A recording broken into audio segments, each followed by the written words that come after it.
الحمد لله نحمده ونصلي على رسوله الكريم أما بعد أعوذ بالله من الشيطان الرجيم بسم الله الرحمن الرحيم إذ تصعدون ولا تلوون على أحد والرسول يدعوكم في أخراكم فأثابكم غما بغم لكي لا تحزنوا على ما فاتكم ولا ما أصابكم واللہ خبیر بما تعملون۔ سورہ آل عمران آیت نمبر 153۔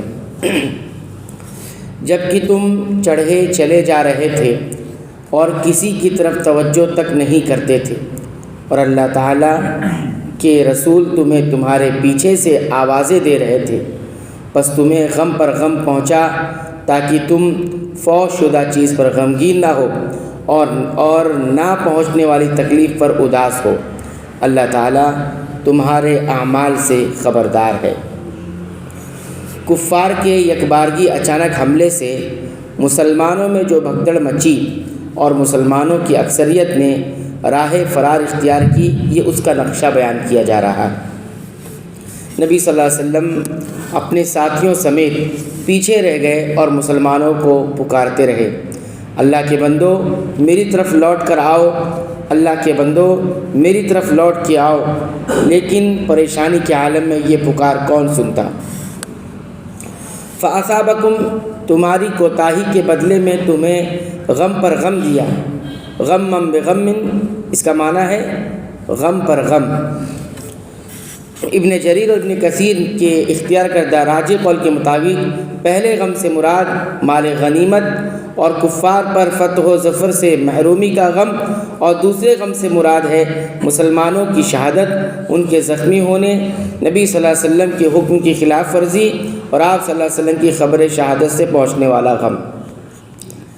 یہ غم پہ غم اس لیے دیا تاکہ تمہارے اندر مصیبتیں برداشت کرنے کی قوت اور عزم و حوصلہ پیدا ہو۔ جب یہ قوت اور حوصلہ پیدا ہو جاتا ہے تو پھر انسان کو فوت شدہ چیز پر غم اور پہنچنے والے تکلیفوں پر ملال نہیں ہوتا۔ ثم انزل علیکم من بعد الغم امنة نعاسا یغشی طائفة منکم وطائفة قد اہمتهم انفسهم يظنون بالله غير الحق ظن الجاهلية يقولون هل لنا من الامر من شيء قل ان الامر كله لله يخفون في انفسهم ما لا يبدون لك يقولون لو كان لنا من الامر شيء ما قتلنا هاهنا قل لو كنتم في بيوتكم لبرز الذين كتب عليهم القتل الى مضاجعهم وَلِيَبْتَلِيَ اللَّهُ مَا فِي صُدُورِكُمْ وَلِيُمَحِّصَ مَا فِي قُلُوبِكُمْ وَاللَّهُ عَلِيمٌ بِذَاتِ الصُّدُورِ۔ پھر اس نے اس غم کے بعد تم پر امن نازل فرمایا اور تم میں سے ایک جماعت کو امن کی نیند آنے لگی۔ ہاں کچھ وہ لوگ بھی تھے کہ انہیں اپنی جانوں کی پڑی ہوئی تھی، وہ اللہ تعالیٰ کے ساتھ ناحق جہالت بھری بدگمانیاں کر رہے تھے اور کہتے تھے کہ ہمیں بھی کسی چیز کا اختیار ہے۔ کہہ دیجئے کام کل کا کل اللہ تعالیٰ کے اختیار میں ہے۔ یہ لوگ اپنے دلوں کے بھید آپ کو نہیں بتاتے، کہتے ہیں کہ ہمیں کچھ بھی اختیار ہوتا تو یہاں قتل نہ کیے جاتے۔ آپ کہہ دیجئے کہ گو تم اپنے گھر میں بھی ہوتے، پھر بھی جن کی قسمت میں قتل ہونا تھا وہ مقتل کی طرف چل کھڑے ہوتے۔ اللہ تعالیٰ کو تمہارے سینوں کے اندر کی چیز کا آزمانا اور جو کچھ تمہارے دلوں میں ہے اس کو پاک کرنا تھا، اور اللہ تعالیٰ سینوں کے بھید سے آگاہ ہے۔ یہ جو پریشانی کا عالم تھا، اس کے بعد اللہ تعالیٰ نے پھر مسلمانوں پر اپنا فضل فرمایا اور میدان جنگ میں باقی رہ جانے والے مسلمانوں پر اونگ مسلط کر دی۔ یہ اونگ اللہ کی طرف سے نصرت یعنی مدد کی دلیل تھی۔ حضرت ابو طلحہ رضی اللہ تعالیٰ عنہ فرماتے ہیں کہ میں بھی ان لوگوں میں تھا جن پر احد کے دن اونگ چھائی جا رہی تھی، حتیٰ کہ میری تلوار کئی مرتبہ میرے ہاتھ سے گری، میں اسے پکڑتا وہ پھر گر جاتی، میں پکڑتا پھر گر جاتی۔ صحیح بخاری میں یہ بات موجود ہے۔ اس سے مراد منافقین ہے۔ ظاہر ہے کہ ایسے حالات میں ان کو اپنی جانوں کی فکر تھی، وہ لوگ جو اپنی جانوں کی فکر کر رہے تھے وہ کون تھے؟ وہ منافقین تھے۔ وہ یہ تھی کہ نبی کریم صلی اللہ علیہ وسلم کا معاملہ باطل ہے، یہ جس دین کی طرف دعوت دیتے ہیں اس کا مستقبل مخدوش ہے، تاریک ہے، انہیں اللہ کی مدد ہی حاصل نہیں، وغیرہ وغیرہ۔ جب یہ ساری حالات انہوں نے دیکھا تو ان کو لگتا تھا کہ محمد صلی اللہ علیہ وسلم کا یہ دین جو ہے یہ صحیح نہیں ہے، آگے انہیں مدد نہیں ملے گی۔